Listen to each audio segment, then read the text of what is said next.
Y en 7:17, el Ministerio de Educación dio cuenta de una realidad preocupante. Los resultados del último diagnóstico integral de aprendizajes evidenciaron que el 60% de los alumnos de enseñanza media no logró los conocimientos necesarios para su nivel. ¿A qué se debe esto? ¿Se podría explicar como un efecto de la pandemia? Andrea Pino nos cuenta más. ¿Cómo estás, Andrea? Buenos días. ¿Cómo están? Buenos días. Lo que dice el ministro de Educación es que los resultados son preocupantes, que la situación es crítica y califica todo esto como un terremoto educativo, porque en ningún nivel, en ningún establecimiento, de acuerdo a este diagnóstico integral de aprendizajes, se alcanzan los conocimientos suficientes incluso para pasar de curso. Nota 4 en algunos casos, pero por ejemplo en segundo medio los estudiantes tienen solo un 27% de los conocimientos necesarios en matemáticas. Estamos junto a Alejandra Ratia, directora ejecutiva de Fundación Educación 2020, para abordar estos resultados. Hola Alejandra, ¿cómo está? Buenos días. Hola, buenos días. Alejandra, el ministro habla de un terremoto educativo, pero estamos ante una medición relativamente nueva. ¿Qué opinión tienen respecto de estos resultados? Sí, mira, nosotros tenemos efectivamente son resultados que son preocupantes, ciertamente, y eso es innegable, ¿no? Sin embargo, creemos que es importante tener una precaución, dos precauciones te diría yo. La primera es que esta es una evaluación nueva, que no conocemos, no se ha hecho antes y tampoco hay cómo comparar con resultados anteriores. Es una prueba que no tenemos tampoco más análisis, más como psicométrico, más como técnico para poder resguardar que efectivamente lo que se reporta es aquello que se está evaluando, ¿no? Necesitamos un poquito más de profundidad en cómo está organizada esta prueba. Sin embargo, nosotros creemos que aquí hay que mirar un poquito de dónde viene este sistema, porque se parte de un análisis que es como que antes de que ocurriera esta pandemia y esta suspensión de clases presenciales hubiéramos estado en un escenario perfecto. De hecho, la forma de plantearlo, este es un terremoto, nosotros creemos que la verdad, más que ser un terremoto, esta es una réplica de un terremoto que ocurrió hace mucho tiempo. O sea, nosotros traemos un sistema educacional que hace mucho tiempo no está teniendo los resultados, que no está logrando aprendizajes significativos para las y los estudiantes. Entonces, más que ser un terremoto, nosotros creemos que más bien esta es una réplica más de un terremoto que viene ocurriendo hace mucho tiempo. De hecho, si miramos un dato comparado, no sabemos si se puede comparar, como te digo, porque no tenemos suficientes antecedentes técnicos, pero cuando uno mira los resultados de estándares de aprendizaje, el reporte del 2019, por poner un ejemplo, en cuarto básico teníamos que en lenguaje solo un 44% de los niños logra los aprendizajes esperados en lenguaje. Solo el 44%, o sea, tenemos un 56% que no lo estaba logrando. Y en matemática es aún peor, en matemática, en esta misma evaluación, que esa sí que es una prueba que es comparable en el tiempo, de hecho, en el fondo, que es el CIMSE. En lenguaje, o sea, en matemática teníamos que el 25% de los niños de cuarto básico solamente alcanzaba los aprendizajes esperados. O sea, teníamos un 75% de niños que no los alcanzaba. Por lo tanto, eso no es un resultado nuevo, ¿me explico? Alejandra, ¿cuánto incide la pandemia, las clases remotas? ¿Cuánto afecta, tomando en cuenta que ya llevamos un año y medio prácticamente? Sí, o sea, sin lugar a dudas, la suspensión de las clases tiene un impacto. Lo que tenemos que mirar es un poco en perspectiva en términos de el impacto en distintos ámbitos. Y bueno, esta evaluación que se entregó también da reportes de los impactos en lo socioemocional. Nosotros creemos que eso es muy importante. Tenemos datos, nosotros evaluamos el año pasado, o sea, hicimos algunas encuestas que nos permiten reportar también datos en la misma línea. Sin embargo, tenemos que tener en contexto que en el fondo no es que las clases presenciales se hayan suspendido porque hubo un acuerdo de que no se necesitaran. Es una situación de urgencia, es una situación excepcional. Entonces nosotros creemos, sin lugar a duda, hay consenso respecto a la importancia de las clases presenciales. Sin embargo, para poder apoyar el aprendizaje en un contexto que lamentablemente no sabemos mucho cómo se va a comportar la pandemia.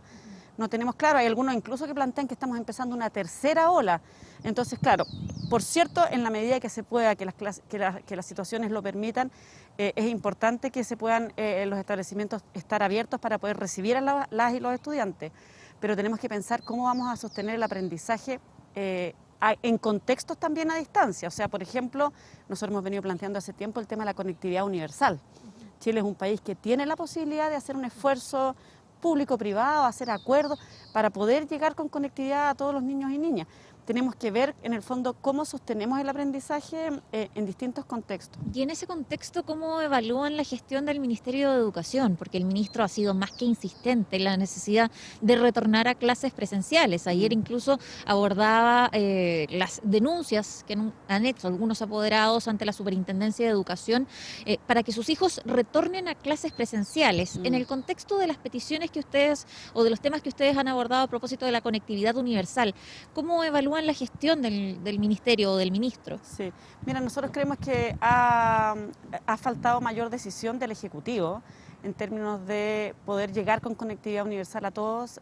Por cierto, uno entiende que hay complejidades, eso es así, pero en el fondo uno quisiera que hubiera un esfuerzo más decidido. De hecho, por ejemplo, la próxima semana tenemos la cuenta pública del presidente, y nosotros quisiéramos que en esa cuenta pública haya un esfuerzo prioritario en educación. Estamos viendo estos resultados, uno quisiera que el Ejecutivo la próxima semana haga un esfuerzo decidido y diga vamos a hacer una inversión especial en educación para llegar con apoyos, con conectividad, con dispositivos. O sea, por ejemplo, voy a poner un ejemplo, ¿no?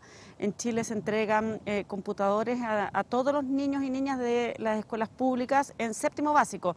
Uno podría decir, bueno, en este contexto vamos a extender eso y no va a ser solo en séptimo, va a ser desde primero básico hasta séptimo. Es un esfuerzo importante, por cierto que lo es, pero si la educación de nuestros niños y niñas nos parece que es prioritaria, bueno, hagamos ese esfuerzo y lleguemos, ¿no? Estos resultados, Alejandra, ¿son reversibles? Decía el ministro ayer que esto se puede recuperar, pero que es necesario volver a clases presenciales. ¿Y cuánto tiempo toma finalmente revertir una situación que usted decía viene hace tanto tiempo? Sí, mira, más que en educación, nosotros desde Educación 2020 estamos convencidos que todos los estudiantes, todos los y las estudiantes pueden aprender y siempre se pueden hacer, en el fondo, medidas para poder apoyar ese aprendizaje. El punto es que si creemos que la solución es volver a exactamente lo mismo que teníamos antes, vamos a estarnos equivocando. Porque como te decía, los datos antes tampoco eran muy promisorios, o sea, tenemos un porcentaje muy importante de niños. Piensa los datos que te da en estándares de aprendizaje, cuarto básico, el 56% de los niños y niñas no tenían los aprendizajes mínimos en lectura y el 75% en matemática. Y eso era en condiciones en que teníamos las clases presenciales funcionando, ¿no? Y también con una tremenda inequidad. Entonces tenemos que pensar un poquito más allá y decir, bueno, ¿qué vamos a hacer? Aprovechemos el contexto de pandemia para repensar algunos elementos más estructurales del sistema educacional y en eso aprovechemos de convertir esto en una oportunidad en términos de, por cierto, tenemos un desafío tremendo, pero hay que pensar un poco más allá y hay que pensar qué vamos a cambiar más estructuralmente. Bien, Alejandra Arratia, directora ejecutiva de la Fundación Educación 2020, muchas gracias por la entrevista. Vamos a ver qué es lo que viene en la próxima cuenta pública respecto de educación.